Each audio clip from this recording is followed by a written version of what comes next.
Welcome to the Deep Dive. Today, we're venturing into some really quite unique territory. Definitely unique sources we're working with here. It's a video transcription from Brazil. Yeah, exactly. A YouTube channel reacting to, well, a news segment and also this initiative from a local mayor. It's quite the combo. It really is. And it leads down some unexpected paths. Totally. So what we're going to unpack is this whole world of hyper-realistic dolls. Reborn dolls, and these accusations of something called Rebornphobia. Which is quite a term. Right. Plus a bit of political satire, some interesting psychological angles. And then almost out of nowhere, this discussion on racial identity in Brazil. Which seems completely unrelated at first, but we think it connects. Yeah, there are threads there. Exactly. So our mission today really is to kind of pull these threads together, see what the bigger picture looks like. Makes sense. Where do we start with the phobia? Let's do it.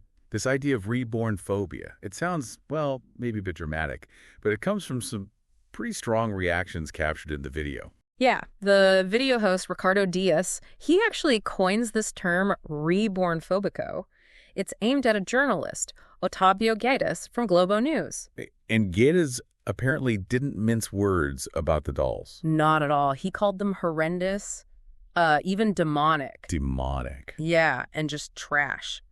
He also suggested, pretty pointedly, that if someone brings one of these dolls to a hospital thinking it has a fever, they might need, well, psychiatric help, not actual medical care for the doll. Oof. Okay, that's intense. And didn't he bring up a certain horror movie doll? He did. He compared them to Chucky, the killer doll. Right, that Chucky. And actually said he preferred Chucky, which is quite a statement. I bet. How did the other presenters react? Well, one of them, Julia Duibe, she actually checked, are you talking about Chucky, the assassin baby, just to clarify? So even they were a bit taken aback. Seems like it. And this is where Ricardo Dias, the video host, gets really fired up. He sees it as an attack on the whole reborn doll community. He basically urges people who own these dolls, these mothers as he calls them, to maybe even sue Guedes for moral and material damages. Seriously? Suing over doll comments. That's what he suggests. He clearly feels it's deeply offensive to people who, find comfort or connection with these dolls. It just shows how invested people are on both sides, I guess. Definitely. And then to add another layer, Guedes apparently later said his comments were just a joke. It was just a joke defense. Yeah. Doesn't always work, does it? Rarely smooth things over completely. But yeah, this rebornphobia thing, it really highlights the strong emotions involved. Okay, so that's the really negative, almost fearful reaction. Yeah. But then the video shows us something completely different, right? The mayor's project. Exactly. A total contrast. We have Mayor Rodrigo Manga of Sorocaba. He's not calling them demonic. He's offering kids free access to play with reborn dolls. Free access, how does that work? In a park, apparently, on Sundays. Kids get 20 minutes playtime. Just playing. Well, and more. There's diaper changing involved. Okay. And they get provided with, get this, a birth certificate, an ID card, and even a vaccination card for the doll, all free. A vaccination card for a doll. Wow, that's very detailed. It is. And the mayor's quote mentioned in the video is also pretty memorable. Something about wanting crazy people to vote for him. You said that. According to the video, yeah.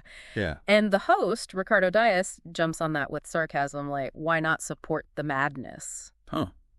So it makes you wonder, is this genuine enthusiasm for the dolls or something else, a political angle? That's the question, isn't it? Is it supporting a community or is it maybe a bit of, political calculation, trying to appeal to maybe a niche group? The host's sarcastic take definitely pushes you towards the second idea. It does lean that way in the commentary. So these incredibly different takes, Guedes' horror versus the mayor's, embrace. It really sets up this question about the psychology of it all. Why such strong opposing feelings? I think it taps into something fundamental about what we see as normal or acceptable, especially when it comes to affection and caregiving directed towards inanimate objects. Right. Guedes' reaction seems to come from a place of discomfort, maybe seeing that attachment as unnatural or unhealthy. Probably. His comments suggest that, but then the video flips it. It shows a gathering of reborn doll fans. Where was that? In Ibirapuera Park. And the vibe is completely different. People are holding the dolls, cuddling them. Showing real affection. Totally. Calling them the cutest thing, a princess. You see a sense of community, a shared enjoyment. It's like night and day compared to Guedes. But the video host, Ricardo Dias, He has a take on that gathering too, doesn't he? He does. He sort of narrates over it, still with that sarcastic edge. He points out a moment where someone almost drops a doll. Oops. Yeah. But more significantly, he observes something else. He comments on the apparent lack of non-white reborn dolls there. Oh, interesting. So raising questions about representation even within this hobby. Exactly. It adds another layer who is participating, and what do the dolls themselves represent? It does make you think. It's about nurturing, loss, collecting. And yeah, that diversity point is definitely something to consider. Okay, so reborn babies are one thing, but the video doesn't stop there, right? It goes into pets? Uh-huh. Reborn pets. Apparently that's a thing too. The next step, maybe? A reborn pet? Like what? The video features a pig reborn named Charlotte. A piglet. A hyper-realistic piglet doll. Seems so. And it gets the same treatment. Dressed up in little outfits, people talking about preparing for its delivery. Its delivery? Wow, okay. It's presented with the same level of care and affection as the baby dolls. But how does Ricardo Dias react to that? His reaction is pretty strong again. He calls it not of God, expresses, like, actual fear. Fear of a doll piglet. That's the impression. Yeah. It really shows how these things can push people's buttons, challenge their ideas of what's okay or natural. It makes you think about how realism in objects changes our relationship with them, maybe.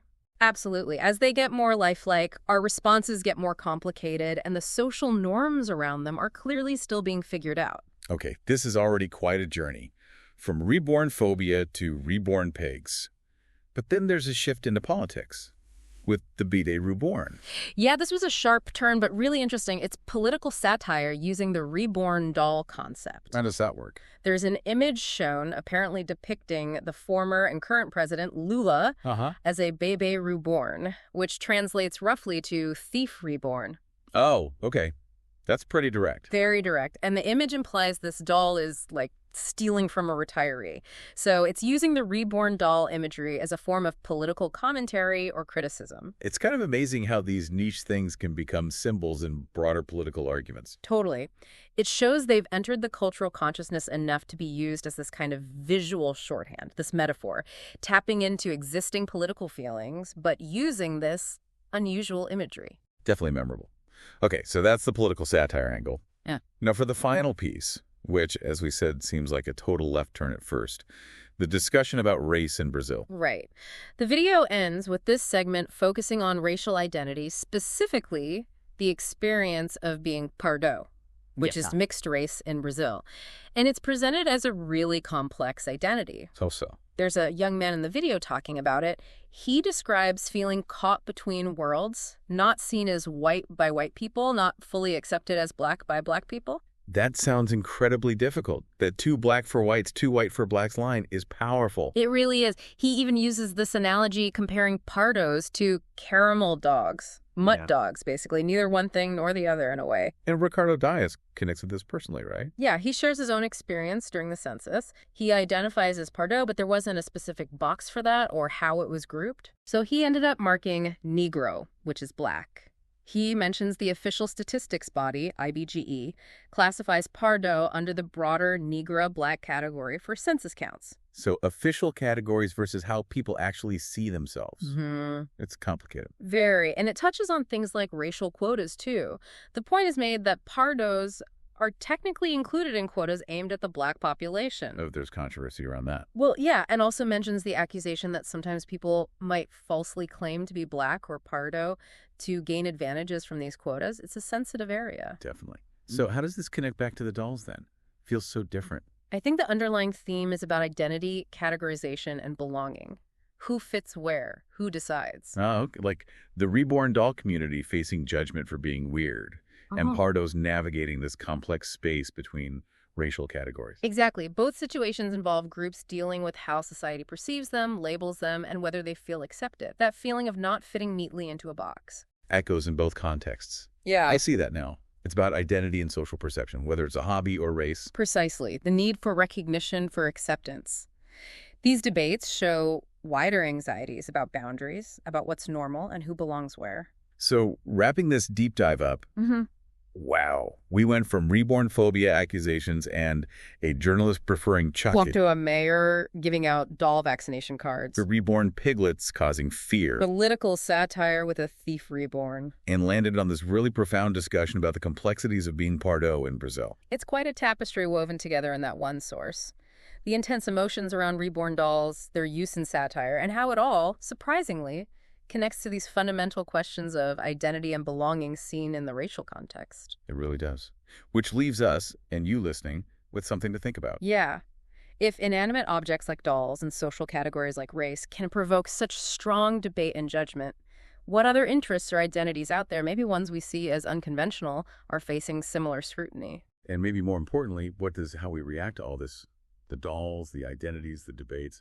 What does it tell us about ourselves?